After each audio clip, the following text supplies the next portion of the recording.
अब ये सुने, हमारे मुल्क की जो पॉलिसी है, फॉरेन पॉलिसी, उसको मड़ोड़ने की कोशिश बाहर से की जा रही है कि इस साजिश का हमें पिछले महीनों से पता है कि ये साजिश हो रही है, महीनों से। कातिल और मकतूल को इकट्ठे करने वालों के भी, इनको जिन्होंने इकट्ठा किया उनका भी हमें पता है। मैं बाहर से पैसे की मदद से हुकूमत तब्दील करने की कोशिश की जा रही है, लेकिन लिख के हमें धमकी दी गई है। शाह महमूद ने अभी आपसे कोई बात की थी, हमें कहा है कि मुल्की मफाद, हमें धमकी दी गई है, लेकिन मैं इल्जामात नहीं लगा रहा। अब ये जरा सुने, मैं इल्जामात नहीं लगा रहा, मेरे पास जो ये खत है ये सबूत है, ये मेरे पास जो खत है ये सबूत है। और मैं आज ये सबके सामने कहना चाहता हूं कि कोई भी शक कर रहा है ना इस मेरे खत के ऊपर, कोई भी शक कर रहा है, मैं उनको दावत दूंगा, ऑफ द रिकॉर्ड बात करेंगे। लेकिन हमने ये सोचना है कि हम कब तक ऐसे रहना चाहते हैं।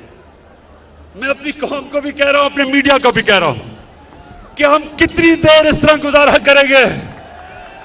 धमकियां मिल रही हैं, जवाब, और उन्होंने क्या हुकूमत गिरा दो ते खतां दा जवाब कौम नूं दिखा दिखा के मजलूम बनने का मतलब नहीं होंदा। जदों काफिर ते दुश्मन खत लिखन ना तो फिर उन्होंने खतां का जवाब इस तरह होंदा जिस तरह हज़रत यूसुफ बिन ताशफीन ने दिता सी।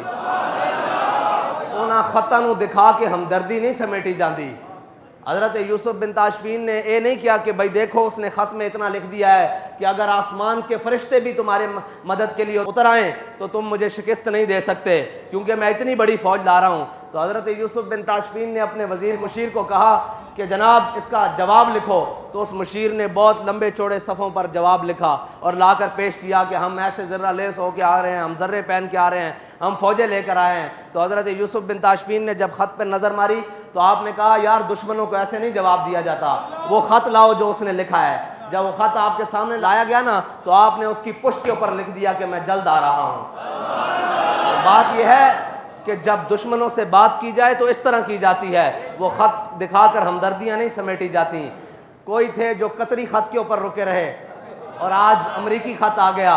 लेकिन एक बड़े अफसोस की बात है, कौम अगर ध्यान करे कि वज़ीर आज़म एक बड़ा कलीदी ओहदा है किसी भी मुल्क का, सदर एक बड़ा कलीदी ओहदा है किसी भी मुल्क का, एक वज़ीर आज़म अपनी कौम से खिताब कर रहा हो और वो नारे लगाता हो कि मैं बड़ा हुर्रियत पसंद हूँ, मैं एब्सोल्युटली नो कहने वाला हूँ, लेकिन जब अमेरिका का नाम आए तो वो कहे कोई मुल्क कोई बात। मैंने कहा मुल्क के अंदर कलीदी ओहदे रखने वाले अपने दुश्मन का नाम लेते हुए लरसते हैं। कभी इनको ये लर्जा नहीं आया कि इस मुल्क के अंदर अल्लाह और उसके रसूल के खिलाफ हमने जंग लगा रखी है, इस मुल्क के अंदर सूद चल रहा है, हमने अपने गिर्द कादियानियों की लाबियां पाल रखी हैं, हमने अपने इर्द गिर्द लिबरल पाल रखे हैं, हमने कुरान और हदीस को निसाब से निकाल दिया है, हमने रोज़े की हालत में नामूस रिसालत के मुजाहिदों को शहीद किया है। कभी ज़बान नहीं लर्जी, कभी आंख में बल नहीं आया, लेकिन अमेरिका से डरते हो तुम। बाबा जी फरमाते थे वो एक सजदा जिसे तू गरां समझता है, 1000 सजदे से आदमी को देता है नजात, तू आया ना क्यों डरते बदनसीबा। और भाई तुझे ये कहने की जरूरत ही ना पड़ती, सारी कौम समझ लेती कि ये कौन था। अमेरिका की क्या जरूरत है। बाबा जी कहते थे इन ब्रैनर चूचों की क्या जरूरत है कि मोहम्मद अरबी के गुलामों के सामने। लेकिन बात यह है तुझे तो हुजूर की मोहब्बत की चाशनी मिली नहीं ना। अगर मिली होती तो अमरीकियों का नाम लेते हुए ज़बानें ना लरसती, मैं ये सोच रहा हूं कि नाम लेते हुए ज़बानें लरज़ रही हैं, तो अगर कहीं मैदान लग रहा तो इनकी तो टांगें कांपेगी। अगर उनको कोई बात कर सकता है तो वो कोई मौला कायनात का गुलाम कर सकता है। तो जब दुश्मन आए ऐसे चौड़ा होकर, तो आपने फरमाया अनल्लज़ी सम्मतनी उम्मी हैदरा, फरमाया मेरी माँ ने भी मेरा नाम हैदर रखा, झाड़ियां दा शेर। और तू अगर नामूसे रिसालत दे मुजाहिदां दे उत्ते गोलियां ना चलाइयां होंदियां और तू वो वक्त ना गवाया होंदा जड़ा रब ने तेनू बड़ा बेहतरीन वक्त दिता सी, और यही गल्लां उस वक्त खड़े होके कर दित्तियां होंदियां कि ओए असी सारा कुछ बर्दाश्त कर लवांगे, असी अमरीका ते फ्रांस नू भी देख लवांगे, लेकिन अपने हबीब दी इज्जत ते सौदा नहीं कर सकते। ते अज ये लंबियां तकरीरां ते रो के दिखाण दी कौम नू जरूरत ना पैंदी। कौम तेरे पीछे, लोग कहते हैं जी आप इसके साथ चलें, मैंने कहा साथ चलना पीछे की बात है। अगर ये नामूस रिसालत के ऊपर खड़ा हो जाता, हम इसकी जूतियां अपनी पगड़ी में बांधने के लिए तैयार थे। लेकिन अगर कोई हमें कहे कि इक्तदार की खातिर इसको साथ रखो, तो मर ही जाऊं जो इस दर से जाऊं 2 कदम, क्या बचे बीमार गम कुर्बे मसीहा छोड़कर। ऐसा एक इक्तदार नहीं, सारी दुनिया का इक्तदार भी हो, हम अपने पांव की ठोकर पे भी नहीं रखते।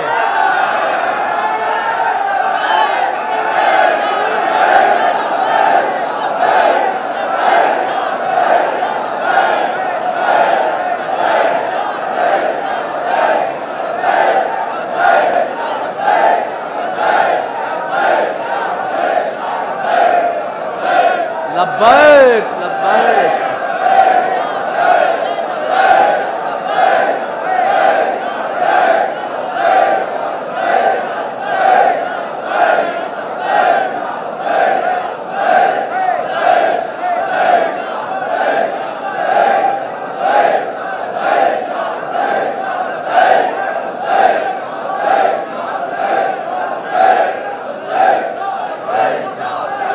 बाबा जी फरमाते थे बड़े बदनसीब जो करार तक न पहुंचे।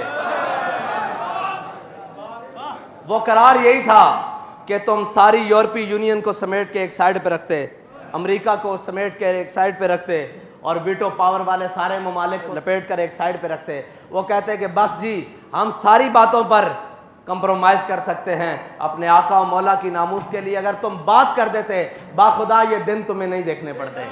लेकिन अभी तुमने देखने हैं, अभी तो दुनिया में देखे हैं, अभी तो आगाज है, अभी तो अंजाम उस हशर के दिन तक बाकी है जब हुजूर के सामने पेश होना है, और उस किसी नुक्कर में अमीरुल मुजाहिदीन भी खड़े होंगे, और वो ये नहीं तुम कह सकोगे कि हमें बताया किसी ने नहीं। भाई तुम्हें रोडों पर रोजे की हालत में खून में नहाकर भी बताया कि बाज आ जाओ हुजूर की नामूस पर पैरा दे लो, तुम्हें हथकड़ियां पहन कर भी बताया, तुम्हें तख्तादार वाली कोठरियों में जाकर भी बताया क्यों आ जाओ वापस। हमारा तुमसे कोई जाती झगड़ा था, हमने तुमसे कोई चीज़ मांग ली थी, तुम तो बैग और गाड़ियां भर कर लाए थे, हमने सारी लुटा दी थी कि भाई हमारा सौदा बाजार मुस्तफ़ा में हो चुका है। ये हमने तारीख जो है ना, ये सौदागरों के लिए नहीं बनाई, ना बाबा जी ने इसके अंदर मेहनतें सौदागरों के लिए की हैं। ये तारीख का मकसद सिर्फ एक था कि वरफ़ाना लका ज़िक्र का चर्चा होता रहे।